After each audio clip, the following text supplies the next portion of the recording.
ರೈತರಿಗೆ ನಕಲಿ ಬದನೆ ಸಸಿ ವಿತರಣೆ ಸಂಕಷ್ಟದಲ್ಲಿ ಅನ್ನದಾತ ಉತ್ತಮವಾಗಿ ಗಿಡ ಬೆಳೆದ್ರೂ ಕೂಡ ಬಿಡದ ಕಾಗೆ ನಷ್ಟದಲ್ಲಿ ರೈತ 2 ಎಕರೆಯಲ್ಲಿ ಬದನೆ ಬೆಳೆ ಬೆಳೆಸಿದ್ದ ರೈತ ರವಿಕುಮಾರ್ ಬೀದರ್ ತಾಲೂಕಿನ ಮನ್ನಳ್ಳಿ ಗ್ರಾಮದ ರೈತ ರವಿಕುಮಾರ್ 2 ಎಕರೆಗೆ 1.5 ಲಕ್ಷ ರೂಪಾಯಿ ಖರ್ಚು ಮಾಡಿದ್ದ ರೈತ ಎತ್ತರಕ್ಕೆ ಬದನೆ ಗಿಡ ಬೆಳೆದ್ರೂ ಹೂವು ಕಾಯಿ ಬಿಟ್ಟಿಲ್ಲ ರಸಗೊಬ್ಬರ ಔಷಧ ಸಿಂಪಡಿಸಿದ್ರೂ ಗಿಡದಲ್ಲಿ ಬಿಡದ ಬದನೆಕಾಯಿ ಬರದ ನಡುವೆಯೂ ನೀರು ಬಿಟ್ಟು ಬದನೆ ಗಿಡವನ್ನು ಬೆಳೆಸಿದ್ದ ರೈತ 4 ತಿಂಗಳುಗಳ ಕಾಲ ಕಷ್ಟಪಟ್ಟು ಬದನೆ ಗಿಡಗಳನ್ನು ಪೋಷಿಸಿದ್ದ ರೈತ ಭರ್ಜರಿ ಕಾಯಿ ಬಿಡುತ್ತೆ ಅಂತ ಕಾಯ್ಕೊಂಡು ಕೂತಿದ್ದ ರೈತ ಇದೀಗ ಕಂಗಾಲಾಗಿರೋದು ನೋಡಿ. ಮಳೆನೇ ಇಲ್ಲ, ಅದರಲ್ಲಿ ಪಾಪ ಕಷ್ಟಪಟ್ಟು ಬೆಳೆದಿದ್ದಾರೆ.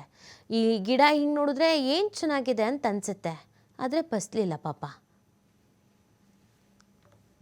ಈಗ ಮಳೆ ಇಲ್ಲದ ಕಾರಣದಿಂದಾಗಿ ಅವರು ಏನಾದ್ರೆ ಬೆಳೆದಿಲ್ಲ ರೀ.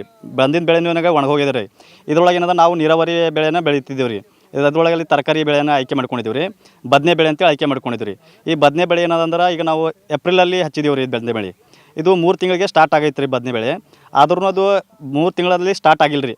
ಟೋಟಲಿ ಈಗ ನಾಲ್ಕನೇ ತಿಂಗಳು ಕಂಟಿನ್ಯೂ ಚಾಲು ಅದ ರೀ. ಆದ್ದರಿಂದ ಇದೇನಂದ್ರೆ ಕಳಪೆ ಗುಣಮಟ್ಟದ ನಮಗೆ ಬೀಜವನ್ನು ಕೊಟ್ಟು ಫರ್ಟಿಲೈಸರ್ ದುಕಾನ್ದವ್ರು ಏನು ಮಾಡ್ಯಾರ, ನಮಗೆ ಮೋಸ ಮಾಡ್ಯಾರ ರೀ.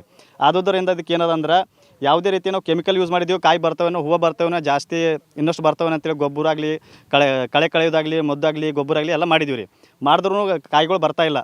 ಆದುದರಿಂದ ನಾವೇನು ಮಾಡ್ತೀವಿ ರೀ, ನಮ್ಮ ಜಿಲ್ಲಾಧಿಕಾರಿಗಳು ಹಾಗೂ ತೋಟಗಾರಿಕೆ ಕಾರ್ಯನಿರ್ವಾಹಕ ಕೃಷಿ ಇಲಾಖೆಯ JD ಅವರಿಗೂ ನಾವು ಹೇಳೋದು ಮನವಿ ಏನಂದರೆ ಇದಕ್ಕೆ ನಮಗೊಂದು ಪರಿಶೀಲನೆ ಮಾಡಿ. ಈಗ ನೀವು ಯಾವಾಗ ಭೀ ಪ್ರತಿ ವರ್ಷ ಇದನ್ನೇ ಹಾಕ್ತೀವಿ? ಹಾಂ, 2018 ಹಿಡಿದು ನಾನು ಇದೇ ಬೆಳೆ ಬೆಳಿತೀನಿ. ಬದನೆ ರೀ, ಪಂಚಗಂಗಾ ಸೂಪರ್ ಗೌರವ ರೀ. ಮತ್ತು ಆ ವರ್ಷ ಎಲ್ಲ ಚೆನ್ನಾಗಿ ಆ ವರ್ಷ ಎಲ್ಲ ಚೆನ್ನಾಗಿ ಬಂದ್ರಿ ರೀ ಮಾಲ್. ಈ ವರ್ಷ ಯಾಕೆ ಈ ವರ್ಷ ಹೆಂಗಂದ್ರೆ ಕಳಪೆ ಗುಣಮಟ್ಟದ ಈ ಬೀಜಗಳನ್ನು ಕೊಟ್ಟಿದ್ದಾರೆ ನಮಗೆ. ಅವಾಗ ಇದ್ದಿಲ್ಲ ರೀ. ಕಳಪೆ ಇದ್ದಿಲ್ಲ ರೀ. ಯಾರು ಕೊಟ್ಟಿದ್ದಾರೆ? ಅದೇ ಸಿದ್ದು ಸ್ವಾಮಿ ಅವ್ರ ಬಳಿ ತರ್ತೀವಿ ರೀ. ದಿವ್ಯ ಅಗ್ರೋ ಏಜೆನ್ಸಿ ಅವ್ರ ಬಳಿ ತರ್ತೀವಿ ರೀ ಬೀಜ ರೀ. ಬೀಜ ಡೇಟ್ ಎಕ್ಸ್ಪೈರಿ ಇಲ್ರಿ ರೀ. ಅದ್ರ ಮೇಲೆ ರೀ ಪ್ಯಾಕೆಟ್ ಮೇಲೆ ಎಕ್ಸ್ಪೈರಿ ಡೇಟ್ ಇಲ್ರಿ. ಆಲ್ರೆಡಿ ಅದು ಬಿಲ್ ಅವ್ರು ಕೊಟ್ಟಿನ ಬಿಲ್ನು ಅದ ರೀ. GST ಬಿಲ್ ಕೇಸ್ ಆತದ, ಪ್ಯಾಕೆಟ್ನು ಅವ, ಅದು ಎಲ್ಲ ಅವ ರೀ. ಬಿಲ್ನು ಅದ ರೀ. ಎಕ್ಸ್ಪೈರಿ ಡೇಟ್ ಇಲ್ಲ ಅದ್ರ ಮೇಲೆ ಇಲ್ರಿ ಎಕ್ಸ್ಪೈರಿ ಡೇಟ್. ಕಳಪೆ ಮಾರ್ಕೆಟ್ದ ಕಳಪೆ ಮಾರ್ಕೆಟ್ದ ಮಾರ್ಲತ್ರಿ. ಈಗ ಎಷ್ಟು ಆದಾಯ ಬರ್ಬೇಕಿತ್ತು ನಿಮ್ಗೆ ಇಲ್ಲಿ ತನ ಸರ್ ಒಂದು 4 ಲಕ್ಷ ರೂಪಾಯಿ ಅದೇ ಬರ್ಬೇಕಾಗಿತ್ತು ರೀ ಇದ್ರೊಳಗೆ. ಆದ್ರೆ ಇದ್ರೊಳಗೆ ಏನು ಇನ್ನು ಟೋಟಲಿ ನೋಡ್ರಿ ಒಂದು 30 ಕವರ್ ಕಡ್ದೀವಿ ರೀ ಟೋಟಲ್. ಇದ್ರೊಳಗೆ ಟೋಟಲಿನೇ ಇದ್ರ ತುಂಬ ಒಂದು ಸಲ ಕಡ್ದ್ರಿ 200ರಿಂದ 150 ಬ್ಯಾಗ್ ಕಡಿಬೇಕಾಗಿತ್ತು ರೀ. ಆದ್ರೂ ಅಷ್ಟು ನಮ್ಗೆ ಬದನೆ ಒಟ್ಟು ಬರ್ತಾ ಇಲ್ಲ ರೀ. ಈಗ ಹಾಕಿದ್ದು ಎಷ್ಟು ನಿಮ್ಮ ಹಣ ಇದಕ್ಕೆ? ಸರ್ ಇದಕ್ಕೆ 2 ಲಕ್ಷ ರೂಪಾಯಿ ಹಾಕಿದ್ರಿ. 4 ಲಕ್ಷ ಬರ್ಬೇಕಿತ್ತು. ಟೋಟಲ್ 4 ಲಕ್ಷ ರೂಪಾಯಿ ಬರ್ಬೇಕಾಯ್ತು ರೀ. ಈಗ ಮಳೆ ಇಲ್ಲದ ಕಾರಣದಿಂದಾಗಿ ಅವರು ಏನಾದ್ರೆ ಬೆಳೆದಿಲ್ಲ ರೀ. ಬಂದಿದ್ದ ಬೆಳೆನೂ ಏನಾಗ ಒಣಗೋಗಿದೆ ರೀ.